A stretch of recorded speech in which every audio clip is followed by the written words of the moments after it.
សួស្តីទាំងអស់គ្នាសូមស្វាគមន៍ការមកដល់ channel របស់ខ្ញុំសម្រាប់ថ្ងៃនេះខ្ញុំនឹងបង្ហាញដល់ទាំងអស់គ្នានៅចំណេះដឹងមួយទាក់ទងទៅនឹង VMware មុននឹងចាប់ផ្ដើមវីដេអូនេះខ្ញុំសូមលើកទឹកចិត្តឲ្យបងប្អូនទាំងអស់គ្នាជួយ Subscribe Channel ចុចជាសញ្ញារូបកណ្ដឹងដើម្បីបានព័ត៌មានវីដេអូថ្មីទៀតដែលខ្ញុំនឹងបង្ហោះនាពេលខាងមុខអូខេមុននឹងទៅដល់ចំណុចទាំង4ខ្ញុំសូមឲ្យទាំងអស់គ្នាជួយ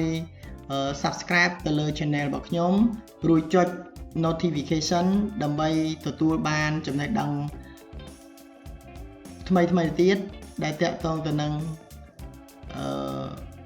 វិស័យ IT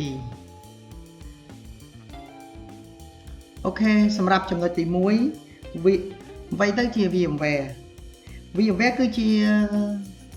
កម្មវិធី virtualization ដែលអនុញ្ញាតឲ្យយើងបង្កើតកុំព្យូទ័រសម្បនិមិត្តដែលយើងនិយាយថា virtual machine ហ្នឹងច្រើនហើយអាច run OS ជាច្រើនទៀតដូចជា Windows Linux ដូចជា server នៅលើកុំព្យូទ័រតែមួយឧទាហរណ៍ថាយើងមាន laptop មួយដែលដំណើរការនៅលើ Windows រួចហើយយើងដំឡើងកម្មវិធី VMware នៅក្នុង Windows ហ្នឹងយើងអាចបង្កើតនៅ Windows Server Linux Kali ក៏ដូចជា Windows ដទៃទៀតដែលអាចរត់នៅលើកុំព្យូទ័រនឹងបានចំណុចទី2 VMware ប្រើដើម្បីសម្រាប់ធ្វើអ្វី VMware ត្រូវបានគេប្រើច្រើនដើម្បីធ្វើការតេស្តសាកល្បងទៅលើ software ដែលវាមិនធ្វើឲ្យប៉ះពាល់ទៅដល់ OS ដើមដូចជាយើងអាចធ្វើដំឡើងដូចជា Windows Server Linux ឬក៏ Firewall ឬក៏ Kali Linux ដើម្បី run ចំណុចទី3គឺយើងនិយាយអំពីប្រភេទ VMware ជាទូទៅនៅក្នុង VMware យើងចែកចេញជា2គឺទី1គឺយើងនិយាយពី desktop ដែលជាទូទៅគេតែនិយាយថា type 2 hypervisor ដែលវា run នៅលើ OS មានដូចជា Windows Linux Mac OS ជាដើមដែលយើងតែងតែឮគឺ VMware Workstation Pro VMware Workstation Player VMware Fusion ដែល VMware ទាំង3ហ្នឹងវាមានប្រយោជន៍សម្រាប់យើងបង្កើត lab រៀនតាក់ទងទៅនឹង network ដែលដូចជា CCNA CCNP កម្មវិធី EVNG GNS3 ជាដើម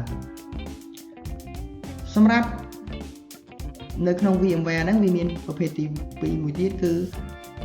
Type 1 Hypervisor Type 1 Hypervisor ហ្នឹងគឺជាតែងតែគេឲ្យទៅលើពាក្យហ្នឹងគឺមានន័យថាគេប្រើវាសម្រាប់នៅក្នុង server ឬក៏ data center វា run directly ទៅលើ hardware ដែលយើងតែងតែនិយាយតែងតែជួបប្រទះគឺ VMware ESX មួយទៀត VMware vSphere ដែលសម្រាប់ប្រើសម្រាប់នៅ enterprise ក៏ដូចជា server ឬក៏ data center ឬក៏ cloud ជាដើមចំណុចទី4យើងនិយាយពីសារៈប្រយោជន៍របស់ VMware តើ VMware មានសារៈប្រយោជន៍អ្វីមូលហេតុដែលយើងត្រូវការវាទី1ចំណុចដែលមានសារៈប្រយោជន៍សម្រាប់វាគឺទី1គឺមិនចាំបាច់ទិញកុំព្យូទ័រច្រើនទី2យើងអាច បង្កើត network lab នៅក្នុង VMware ទី3វាមានសុវត្ថិភាព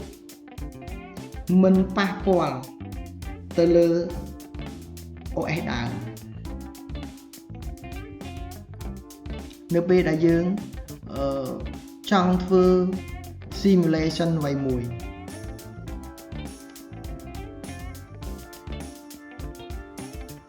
អូខេសម្រាប់ចំណុចទាំង4ហ្នឹងមានតែប៉ុណ្ណឹងហើយយើងនឹងចូលទៅដល់ការអនុវត្តជាក់ស្ដែងទៅលើសូមអរគុណចំពោះការតាមដានវីដេអូរបស់ខ្ញុំតែកុំភ្លេចជួយ Subscribe Channel